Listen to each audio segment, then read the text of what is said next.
Paul, second place in the pole vault today, one of Eight-Lane's own. How are you feeling after that?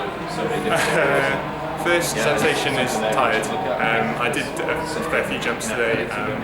You start cooling down, things start hurting, but I'm fairly pleased. Like I came in ranked probably like 12th, 13th or something like that. So to come out second is pretty good. Like I can only do what I do and jump as high as I could on the day. So yeah. What confidence does it give you now ahead of the rest of the season to be on the podium at the British Championships? Well, anyone who reads the blog will know that I was already confident coming into it. But it's just one of those things. It's like you know where you are, and sometimes you're putting it together and you get on the roll and you kind of put a load of heights together and it just feels good. Other times it's the most frustrating thing in the world. You've done the work, you feel like things are going well, and it just doesn't quite click. And that's how I feel like it is at the moment. So to feel like I can still go on and jump higher and still to have come second today, it's like, yeah, that's pretty cool. Like behind the blog, just tell the viewers more about it as well. If people haven't read it, what do you write about? So I kind of just whatever comes into my head that week. It's kind of sometimes it's like a rant about something that's happened in athletics. Sometimes it's a lot of the stuff is kind of stuff that I do myself.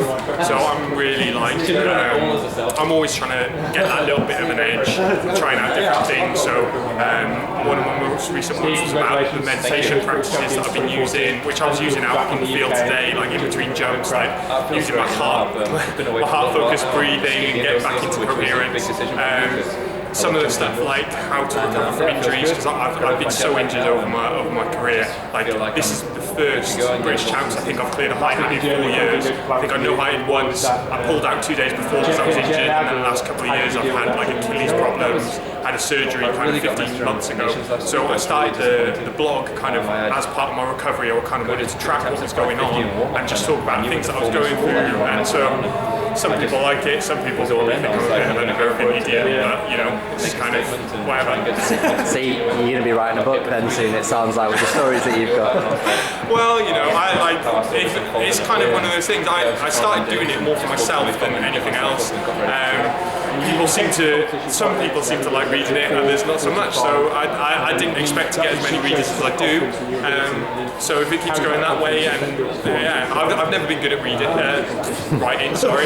Yeah, but I got my lowest GCSE marks in my English, literature, and language. So yeah, I was always told that I wasn't very good, but I kind of have my own style of just chatting, and so it was kind of a practice thing as well. Get used to writing, do a little bit, see what happens. But And finally, what's the top about as well? Oh, the top is just because I made my own vest. I've got my own website. I paid someone to make a logo for me, so I kind of was like, well, why not make a vest? Like, it cost me just as much to make this vest as it would to buy a branded one. I'm kind of like, like being a little bit different, why not, basically. Brilliant, thanks mate.